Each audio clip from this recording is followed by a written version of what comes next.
Today's podcast is sponsored by Security Unlocked, a podcast from Microsoft focusing on artificial intelligence, machine learning, and security. Check out the links in the description below. And I think I left out the word artificial intelligence in that script because Paul, the Sleeping Beauty over there, made me laugh. Oh my God. I'm sorry. I admire your skill at getting through that. Yeah, especially after your book of comments that you... Anyways, here we are. It's day after snowpocalypse. My kid had a heck of a time yesterday. I don't think she watched any TV, or at least marginal amount. Like, it was all just at like 8 o'clock. She's like, the neighbors are outside. She's like, we're like, yeah, just like get out there. And then went to my wife took her to a hill yesterday and went sledding. Did all the kid things that you need to do on a snow day. I didn't leave the house yesterday. It was wonderful. I was so tired. Did you get some sleep over there? Sleep, I did. Beauty? Oh, yes. Yes. Fitbit was reporting this morning I'm some kind of a sleep champion all of a sudden compared to yesterday, you know. It's going to be great when your targeted ads start showing you like new pillows and everything else. Or yeah, exactly. Yeah. If I could use any improvement at this point. But anyhow. Here we are. We had our little SharePoint extravaganza yesterday. Thanks for coming to hang out. Yeah, actually went really well. Yeah. It went really well. I haven't looked at all the stats yet, but I believe over 1,000 people came and participated in some capacity or another. Did Todd participate in this little Todd shindig? did. Todd ask for a moment of silence for his horrible, horrible football team that was embarrassed on a national stage on Sunday? KFC Chiefs. Sorry, I'm just going to do this every day now. It's my new thing. Is it? We'll just end it there. So like this thing's finished, and then I just go like veg because it. Oh yeah, that must brain melting, of course. Yeah. But what? Okay, so I see your headline. I have not read more than the words that are included in the headline. Oh, Microsoft adds 2 new Power Apps to Teams. I thought you were talking about my Sonos thing because I would like to get to that. No. Yeah. So. As people probably know, Microsoft Teams is extensible. It's a platform, right? And so you can build apps that run inside of it. And then, you know, if they're useful or often used in your organization, you can pin them on that left bar there or whatever. And this was actually now 2 days ago, but this week they announced 2 new Power Apps for teams that are immediately available, Bulletins and Milestones. Mm-hmm. And Bulletins is for like a communications team to have a place to have company-wide announcements or divisional announcements, whatever those might be. And then Milestones is basically yet another to-do type thing where you're noting when certain milestones have to happen and then whether or not they happened, which, you know, when you think about it, sounds like something else. But anyhow, that one's more for teams and, you know, teams of people and end users instead of just a certain team, I guess, or whatever. So, yeah. I'm sure I suspect that some of these things come out of like niche scenarios where somebody's like, I need this specific thing, and like To-Do is not it, and Yammer is not it, and SharePoint is not it.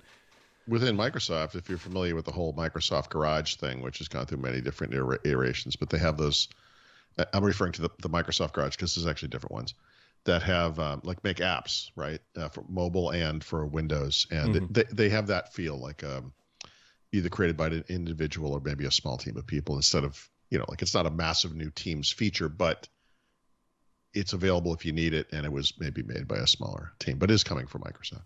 Yeah. So, anyways, interesting. I don't know. I got to figure out whatever those things are, or just not. But yeah. Well, see what they are, and then you don't need them, or you do. You know. Mm-hmm. Paul, I have exciting news for you. Okay. You are using Teams Peasant, and Teams Pro is coming. Is coming to our organization, or I don't know. I guess it could. So Microsoft, I found this in the admin center this morning. So Microsoft has a new, I don't know if it's a license, but it's like an upgrade or something. Of course they do. Or service plan. Service plan is the technical term that they use. And you can go from Teams, and they're calling this thing Teams Pro. But Teams what it looks like is that it actually enables webinar functionality inside of Teams. Like, because I don't know if you remember Microsoft announced webinar stuff, but it's not really out yet. And so it's something that maybe only certain people would need because they have to present. Or they want to run a webinar. If you're a professional speaker like Brad, say I can't get through to you. God damn it. Oh, why do we do this first thing in the morning? Because of you. Literally because of you. We used to do it later in the day. And you're like, hey, can we do this first thing in the morning? And that's how we ended up here at 9 a.m. chatting. That was a rhetorical question. And like most people, I don't like my own words being used against me. Oh, yeah, it's just another glorious Monday. Well, now I want to get to the topic that's been burning in the back of my mind, which is that Brad last year provided the role of a gateway drug into the expensive parts of the Sonos ecosystem, and I have literally spent the last 12 months spending thousands of dollars on Sonos equipment. And I can justify some of it, maybe.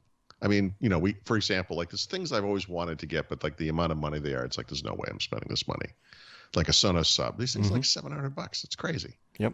I kind of want two of them, but it just worked out last Christmas. We got a combination of gift cards from various people, and I was like, let's do something fun with this. And we could, so we bought one of those, But honestly, before, last year, Brad, you must have made a change maybe to your AV system or something, and you realized you had these two Play 5s that you didn't really need. So you sold them or offered them to me, and I that's another thing. I've been looking at those things brand new are $500 a piece. Like, yeah, I just can't justify it, and, but, things like that happen. And so thanks. I'll send you like a 1099 for all the money I spent. Yeah, it's like an inverse 1099. Yeah, whatever that is. So yeah, I just I'm gonna write a little bit more. I sort of thought about maybe reviewing the Move, which is their portable speaker, which is awesome. Yeah. Or the Sub maybe, but I think I don't think there's any. I'm not an audiophile. I don't know that I have a lot smart to say about that stuff, but I will write about the vinyl stuff. I know that's I saw you putting like pictures up. I'm curious how you rig that all up. Yeah, it's actually super simple. But like everything else like this, it's unfamiliar, right? So, and then when you realize all it is, it's like the simplest thing in the world. I mean, choosing the right turntable, et cetera, is a difficulty. I would just say for most people, don't even think about this. Don't worry about it. But it's interesting. It's an interesting little diversion, I guess. For people who aren't in the Sonos world, like Sonos does a great job of making it like you just put a speaker down, you plug it in, and then you can get music on it. But one of the challenges with Sonos, which is what Paul is somewhat alluding to here, is like when you have like a physical thing, like a record player or like a tape player or something like that, and you want to get audio into Sonos, it's usually not a straightforward process and can be kind of complicated and involve. Okay. Well, since you've gone down this path, let me just spell it out very briefly, right? If there are certain pieces of Sonos equipment that accept a line in, right? So Play 5s are one of those. So they're the only ones in my house that has that, I think. So the other way to do it is Sonos sells preamps, and then I think just I don't know what you call it. It's like an unamplified connector for legacy equipment. An amp? No. It's amp and I forget the name of the other one. One has an amp, one doesn't, So if I had gotten a non-powered turntable, I would have to have had an amp or a preamp of some kind before going to the Sonos. But the turntable I have has a preamp built into it, and you can switch it on or off, so you don't have to use it. So I did the simplest possible connection, just directly from the turntable to the Play 5s. But if you have other equipment, like if I had a cassette deck, like you said, or a CD player, there's no power there, so I would need some amplifier or preamp between that audio source and the Sonos, I guess, if that makes sense. Yeah, sort of. I mean, it makes sense to me, but if you have never really dabbled in this world, it could be and honestly, I think for most people today, the most unfamiliar bit of it, I mean, you kind of just lay out, like, what do I need to get from here to there? And you're like, okay, it's this. Sonos, so it's like, that'll be $1,000. But vinyl introduces its own complications because it's such an unfamiliar format. I will just say, given the time at which this thing was invented, and this is literally like 100 years ago or more, whenever it was, this is like the most advanced. This is like alien technology. The fact that like records work as well as they do even now, and sound as good as they sound even now, I mean, It's incredible. I don't know how to explain it. Yeah, I mean, It's you have such some ancient. you have some bumps, and a Yeah, needle goes over the bumps. physically moving over bumps, created in vinyl, which was in a semi-liquid state at the time. It's crazy. I just don't. I don't. Anyway. Yeah, but you know what's not crazy, Paul? Yeah, you didn't Did answer. you want me to guess it? You were trying to be polite and let me go with it. I was going to say, you know what's not crazy, Paul, is if you listen to the new podcast from my friends over at Microsoft, Nick and Natalia, they have a new one called Security Unlocked, where they take a closer look at the latest innovations in threat intelligence, security research, and data science, with a special focus on demystifying artificial intelligence. On a recent episode, I believe it's number 11, they talk about securing the firmware, which is not the hardware or anything else. It's called the firmware. And it's actually pretty interesting. If you're into that sort of thing, definitely recommend giving that a listen. You can find links down in the description below, or go to Security Unlocked Podcast, or this one, like with my big head out of the way. Look at that. Paul just hung up. I guarantee it.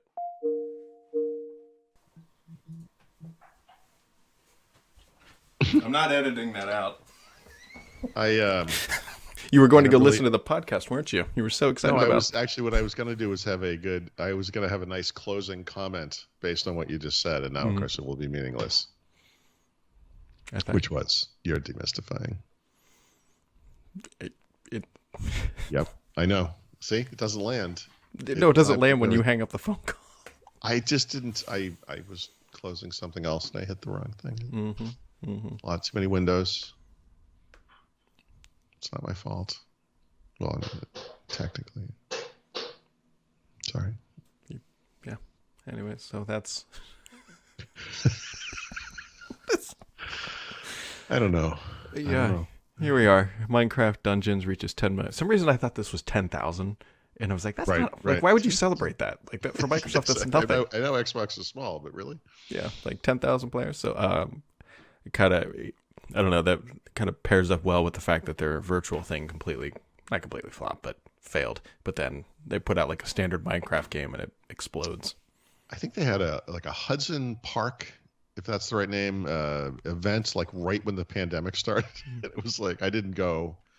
I think I was just busy that week or something. And yeah, now it's gone. You're referring not to Minecraft Earth, right? I feel like they should have held on to that. I feel like that could have worked really well, Like the pandemic's not going to be forever. Yeah. Hopefully. Well, he says confidently, yeah. Knock on wood, do everything else we need to in the world. It can't be forever, Brad, because terrible things don't last forever. Wait. Oh, yes, they do. Speaking of which, we'll hit episode 1,000, I think, next week. Forever. Well, it's important that this thing implode into the ground at pretty much a direct vertical angle. So, where are we episode wise now? Is this 991, which is a nice version of a Porsche if you're looking to buy me one? Yeah. I'd also accept a 992, which I guess would be tomorrow. So, I don't think is there a 993? I think there is. I don't think there is either, Porsche. No, I think there is. I think isn't 993 that one you couldn't bring into the country legally or something? It was not that Bill Gates had one, but it was. Yeah, it's the mid 90s. I think it was like a supercar at the time. That just looks like a car. Maybe. Yeah, it just kind of looks like the normal 911. Yeah. Anyways, so I would accept a 993 as well if anybody's like sitting on one, like, oh well, Brad didn't say he wanted it. Up because it's just a normal Porsche. I would be okay with that. Yeah, or a 944. Mm-hmm. Yeah. There's not a lot of Porsches I probably wouldn't accept at this point, like 355 or 356 little convertibles. Those are the 50. I think the 50s, 60s when those came out. 914, the little tiny one. Yeah. Yeah, the new 911 turbos are actually quite big, like compared to what they used to be. But again, I would take a new turbo too. I'm not going to be picky. So. Hopefully Paul doesn't hang up this time. So, or maybe he does. Anyways, today's podcast was brought to you by Security Unlocked. You can find links down in the description below, or go to securityunlockedpodcast.com. You're demystifying. Wait. God.